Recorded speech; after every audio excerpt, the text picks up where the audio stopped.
Cash flow के statement मा तीनवटा स्टेप छ। फर्स्टमा भयो cash flow from operating activities, हो गएन। दोस्रोमा भइसक्यो इन्भेस्टिङ एक्टिभिटिज, तेस्रोमा भइसक्यो फाइनान्सिङ एक्टिभिटिज, हो गएन। त फर्स्टमा एक नम्बरमा cash flow from operating activities. अब अपरेटिङ एक्टिभिटिज भन्नाले कुनै पनि जुन कम्पनी हुन्छ अथवा बिजनेस हुन्छ, प्रत्येक कम्पनी र बिजनेसको एउटा प्रमुख काम हुन्छ। यो प्रमुख काम हुन्छ। जस्तै मानौ चिनीको फ्याक्ट्री हो, त्यसको प्रमुख काम के हो? चिनीको उत्पादन गर्ने, होइन के? चिनीको उत्पादन गर्ने। त्यसलाई हामी चाहिँ के भन्छौँ? अपरेटिङ एक्टिभिटिज भन्छौँ। के भन्छौँ? Operating activities. तिम्रो काम अहिले के छ? पढ्ने काम छ, तिम्रो विद्यार्थी हो, तिम्रो प्रमुख काम चाहिँ के भयो? पढ्ने, हो कि? त्यसलाई हामी के भन्छौँ? Operating activities.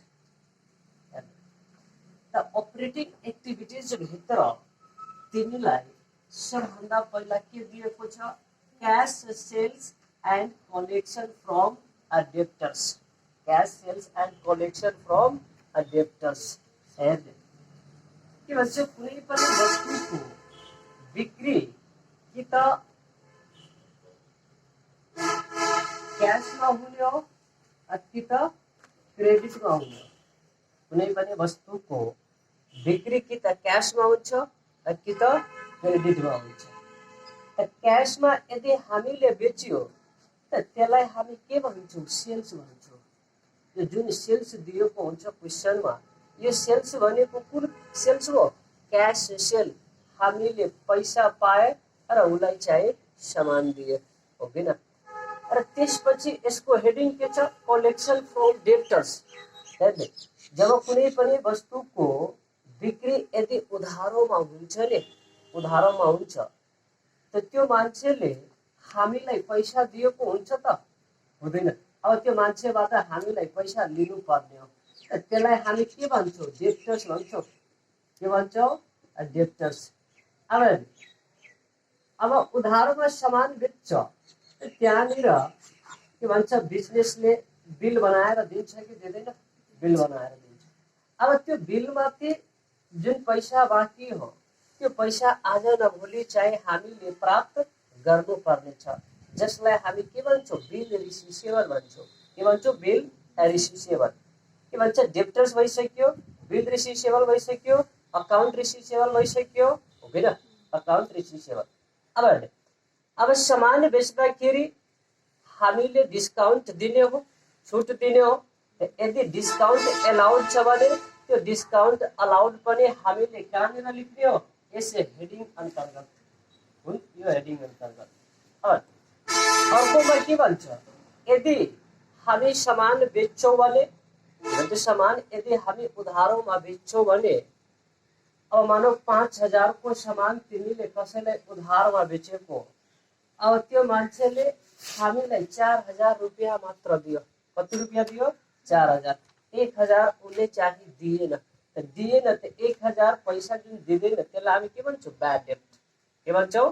ब्याड डेब्ट। त ब्याड डेब्ट पनि कहाँनिर जान्छ? कुन हेडिङ अन्तर्गत? Cash sales and collection from के डेब्टर्स, हो कि न?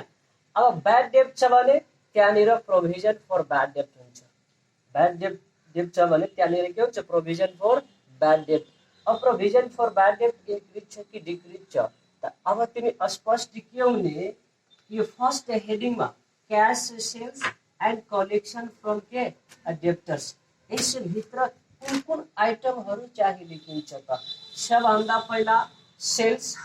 सबभन्दा पहिला के? सेल्स। अब यदि सामान उधारमा बेचेको छ भने त्यहाँबाट के क्रिएट हुन्छ? एउटा डेब्टर्स, एउटा अकाउन्ट रिसिसेबल, एउटा चाहिँ बिल रिसिसेबल। र सामान हामी बेच्छौँ त डिस्काउन्ट दिन्छौँ, छुट दिन्छौँ, हो कि न? र सामान उधारमा बेचेको हो भने पैसा आउन पनि सक्छ र नआउन पनि सक्छ।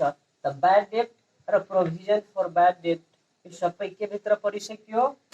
Cash sales and collection from के डेप्टर्स हो गए ना। तो हाम्रो क्वेश्चन में अब चाहे के भन्छ सेल्स कति दिएको, sales for the year 10 lakh दिएको छ।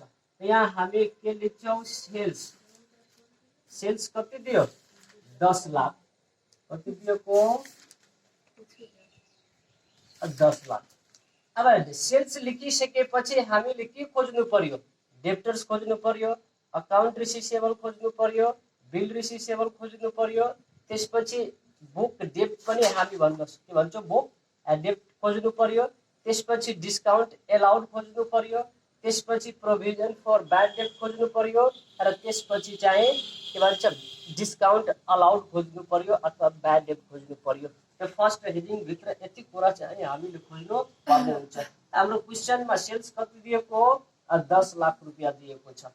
अब यहाँनिर क्वेशनमा के दिएको छ, डेप्टर्स दिएको छ कति 20,000 र अर्को वर्षमा कति हो 30,000। तो 2071 में 20,000 छ र 72 में चाहिँ 30,000 हो। तो कति बढ्यो 10,000।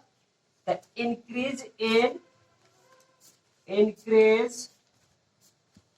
In debtors. तो एसेस्ट बढ्यो भने पैसा जान्छ।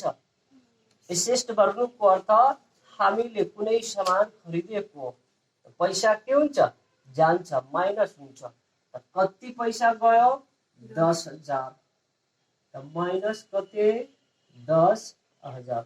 ठीक। अब डेप्टर्स लेखिसकेपछि अब हामीले अझै के खोज्नु पर्यो, डिस्काउन्ट अलाउड बिल रिसिभेबल। त क्वेशनमा दिएको छ छैन दिएको, यही दुईवटा दिएको छ, यही दुईवटा दिएको छ भने यसैलाई हामी जोड घटाउ गर्दिन्छौँ। 9,90,000 यो चाहिँ के भइसक्यो क्याश फ्लो फ्रम के भन्छ cash sales and collection from के डेप्टर्स। अब दोस्रो हेडिङमा चाहिँ के छ, क्याश पेमेन्ट्स टु सप्लायर, ये सप्लायर्स। अब सप्लायर भन्नाले हामी के बुझ्नु पर्यो, जसरी हामीले सामान उधारमा बेच्छौं त्यस्तै हामी सामान पनि त उधारमा खरिद्छौं नि। जब हामी सामान उधारमा किन्छौं त हामीलाई के भन्छ पैसा तिर्नु पर्ने हुन्छ, यो पैसा तिर्नु पर्ने हो। अब के भन्छ पर्चेज, क्याश पर्चेज पनि हुन सक्छ अथवा के क्रेडिट पर्चेज पनि हुन सक्छ। क्याश पर्चेज छ भने कुनै मतलब छैन। यदि क्रेडिट पर्चेज छ भने यहाँबाट चाहिँ धेरै कुराहरू क्रिएट हुन्छ। जसरी अब उधारमा हामी लियो त्यसलाई पैसा दिनु पर्यो नि, हामी त्यसलाई के भन्छौँ क्रेडिटर्स। उधारमा किन्यो भने के क्रिएट हुन्छ बिल्स पेएबल। हामी सामान किन्छौँ त हामी डिस्काउन्ट रिसिभ गर्छौँ, यो डिस्काउन्ट रिसिभ गर्छौँ। त्यस्तै चाहिँ यसमा हामीले के हेर्नु पर्यो, स्टक अथवा के इन्भेन्ट्री, स्टक अथवा के इन्भेन्ट्री। दोस्रो हेडिङ जुन छ क्याश पेमेन्ट टु के सप्लायर। क्याश पेमेन्ट टु सप्लायरमा सबभन्दा पहिला क्वेशनमा तिमीले हेर्ने पर्चेज दिएको छ कि कोस्ट अफ गुड्स सोल्ड दिएको छ। यदि क्वेशनमा पर्चेज दिएको छ भने हामीले इन्भेन्ट्रीलाई इन्क्लुड गर्नु पर्दैन। यदि क्वेशनमा पर्चेज दियो कोस्ट अफ गुड्स सोल्ड को सट्टामा यदि पर्चेज दिएको छ भने हामीले इन्भेन्ट्रीलाई लिनु हुँदैन। यदि पर्चेज दिएको छैन भने क्वेशनमा कोस्ट अफ गुड्स सोल्ड दिएको हो भने हामीले इन्भेन्ट्रीलाई के गर्नु पर्यो, यसभित्र कन्सिडर गर्नु पर्ने हुन्छ, लेख्नु पर्ने हुन्छ। त क्वेशनमा हामीलाई कोस्ट अफ गुड्स सोल्ड दिएको छ 7 लाख कति 5,000। त कोस्ट of के गुड्स सोल्ड कति 7,05,000। अब कोस्ट अफ गुड्स सोल्ड भन्नाले सामान बनाउनको लागि भएको खर्च। त पैसा आउने कि जाने जान्छ, त पैसा जान्छ त माइनस आउँछ भने हामी के गर्छौँ प्लस गर्छौँ। अब कॉस्ट अफ गुड्स सोल्ड लेखिसकेपछि अब हामीले कसलाई खोज्नु पर्यो, सन्ड्री क्रेडिटर्स अथवा के बिल्स पेएबल अथवा डिस्काउंट रिसिभ्ड अथवा के स्टक अथवा इन्भेन्ट्री। त हाम्रो क्वेशनमा के दिएको छ, क्रेडिटर्स दिएको। त्यो क्रेडिटर्स कति दिएको, 1,20,000 अनि 1,50,000। त इन्क्रिज भयो, के भयो, increase in creditors, increase in के क्रेडिटर्स। क्रेडिटर्स भनेको के भयो, लाइबिलिटीज भयो। त लाइबिलिटीज इन्क्रिज हुन्छ भने यसको अर्थ के, प्लस। लाइबिलिटीज इन्क्रिज भयो भने के, प्लस हो हैन। लाइबिलिटीज डिक्रिज भयो भने माइनस। कति इन्क्रिज भएको छ, 23,000, प्लस हुन्छ। ठीक। अब डिस्काउंट रिसिभ्ड स्टक दिएको छ क्वेशनमा। स्टक दिएको 1,60,000। डिक्रिज भइसक्यो, के डिक्रिज इन स्टक कति घट्यो, 40,000। स्टक भनेको एसेस्ट हो। एसेस्ट डिक्रिज हुन्छ भने प्लस, एसेस्ट इन्क्रिज हुन्छ भने माइनस। डिक्रिज हुनुको अर्थ बेचिदियो, बेच्छ भने पैसा आउँछ कि जान्छ, आउँछ नि। हामी के गर्छौँ, प्लस गर्ने हो। अब अर्को के दिएको छ यसमा छैन। अब यसलाई हामीले के गरिदिने हो, जोड घटाउ गरिदिने हो। कति भइसक्यो, 70,000। 40 30 70, 7,05,000 बाट 70,000 घटाउ कति आउँछ,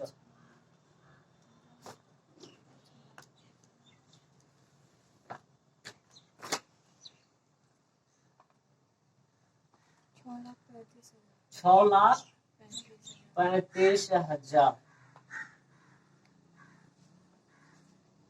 6,35,000 यो केमा भयो, माइनसमा, केमा, माइनसमा।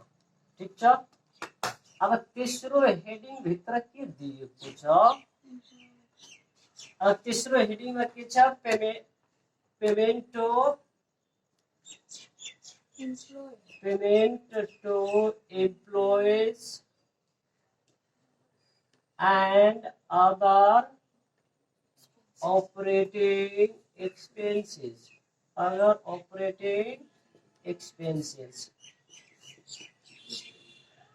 अफिसमा अथवा कम्पनीमा कर्मचारीहरू, मान्छेहरू, लेबरहरू त काम गर्छ नि। अब ती लेबरहरूलाई हामीले के दिनु पर्यो, पैसा दिनुपर्छ कि पर्दैन, पैसा दिनुपर्ने हुन्छ, हो हैन।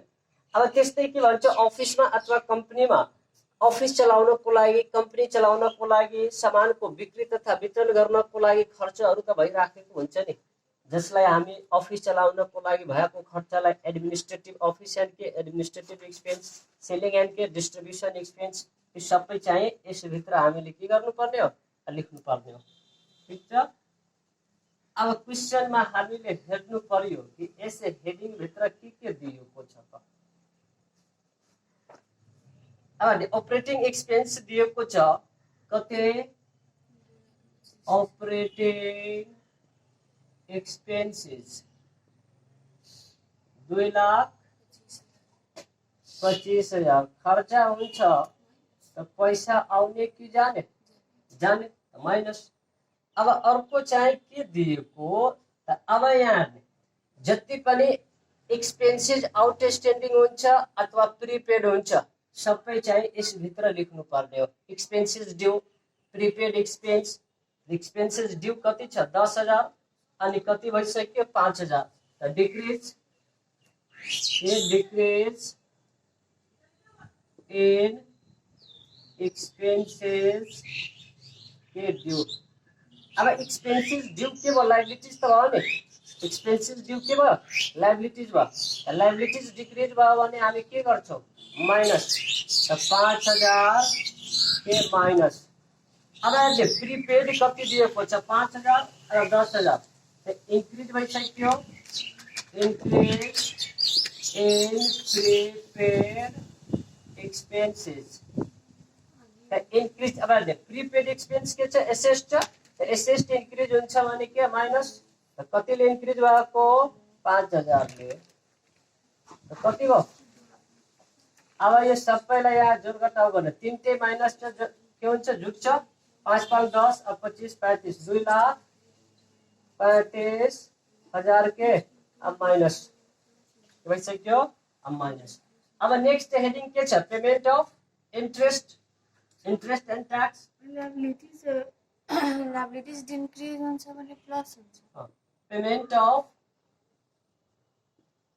इन्ट्रेस्ट एन्ड के ट्याक्स पेमेन्ट अफ के इन्ट्रेस्ट एन्ड ट्याक्स। अब यसमा जति पनि इन्ट्रेस्ट पेड हो ट्याक्स पेड हो अथवा आउटस्ट्यान्डिङ इन्ट्रेस्ट हो किन प्रिपेड इन्ट्रेस्ट र ट्याक्ससँग रिलेटेड आइटम्सहरू हामीले यहाँनिर लेख्नु पर्ने हुन्छ। अब इन्ट्रेस्ट पेड दिएको छ क्वेसनमा छैन के दिएको छैन यो हेडिङ चाहिँ के भइसक्यो 0 भइसक्यो के भइसक्यो ड्यास। अब लास्टमा अब अझै के दिएको छ छैन दिएको यो सबैलाई जोड घटाउ गर्ने कति आउँछ क्याश फ्लो फ्रम के ऑपरेटिंग एक्टिभिटीज अब माथिको सबैलाई जोड घटाउ गरेर कति आइसक्यो 1,20,000। Cash flow from operating activities कति भएको छ 20,000 रुपियाँ भएको छ। अब हाम्रो दोस्रो हेडिङ के छ कि cash flow from investing activities मेथतिर आफूले है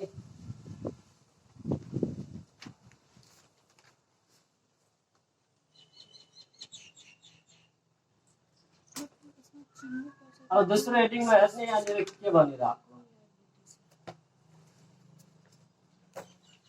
अब दोस्रो हेडिङमा क्याश फ्लो फ्रम के इन्भेस्टिङ एक्टिभिटीज। अब इन्भेस्टिङ एक्टिभिटीज भित्र हामीलाई दुईवटा कुरालाई हेर्नु पर्यो पर्चेज अफ फिक्स्ड एसेट र सेल्स अफ फिक्स्ड एसेट हो किन त्यो क्वेसनमा हेर्ने के दिएको छ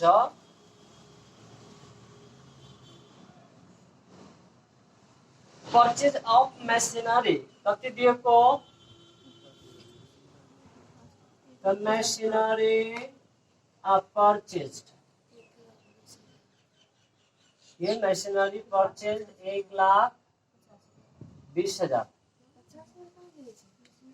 परचेज ऑफ मशीनरी 1,20,000। अब हेर्ने सामान खरिदियो त पैसा गयो माइनस भइसक्यो। अब हेर्ने के भन्छ सेल्स अफ फर्निचर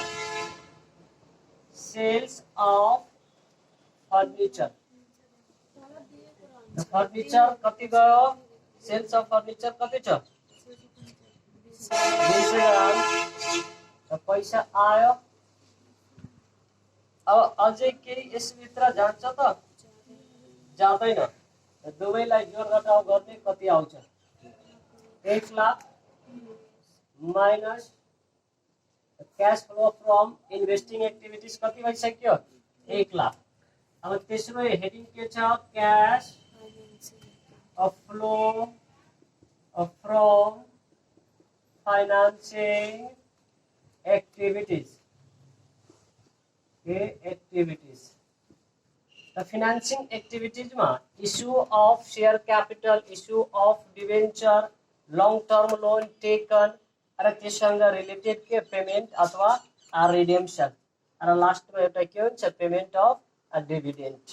अब क्वेसनमा हेर्ने शेयर क्यापिटल चाहिँ इन्क्रिज हो कि डिक्रिज हो इन्क्रिज इन शेयर क्यापिटल यसलाई हामी इस्यु अफ शेयर क्यापिटल पनि भन्न सक्छौं। त कति इन्क्रिज भयो 75,000 क्यापिटल इन्क्रिज हुन्छ भने पैसा आउँछ।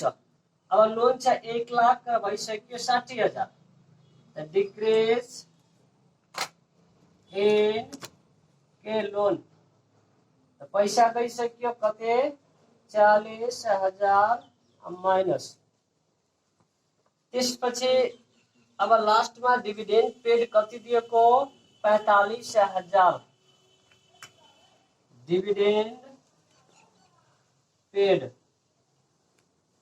45,000 अब यसलाई जोड्ने 85 बाट 75 गयो भने कति 10 कति 10,000 माइनस ठीक छ। अब यहाँ लिखने लास्ट में net cash change and cash equivalent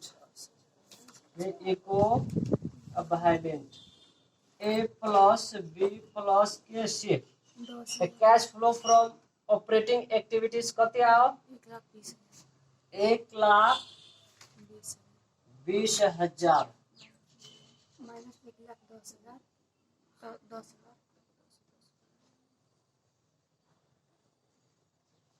10,000 तो ऑपरेटिंग एक्टिविटीज बाट कति आएको छ 1,20,000 1,20,000 प्लस छ। इन्वेस्टिंग बाट कति आएको माइनस 1,00,000 माइनस 1,00,000 के माइनस र फिनांसिंग बाट कति आएको छ माइनस 10,000 के माइनस 10,000। अब 1,00,000 र 1,10,000 1,10,000 भयो यहाँ प्लस कति 1,20,000 तो 10,000 प्लस भयो तो कति आइसक्यो नेट 10,000 प्लस। अब यहाँ एड गर्ने ओपनिंग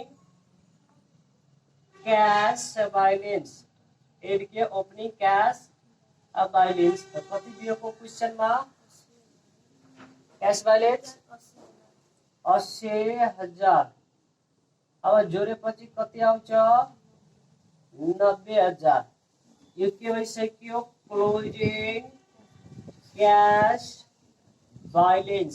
अब यो चाहिँ मिल्नु पर्छ क्लोजिङ क्याश बैलेंस 90,000 दिएछ क्वेश्चनमा छ हामीले बनाएको के हो सही हो।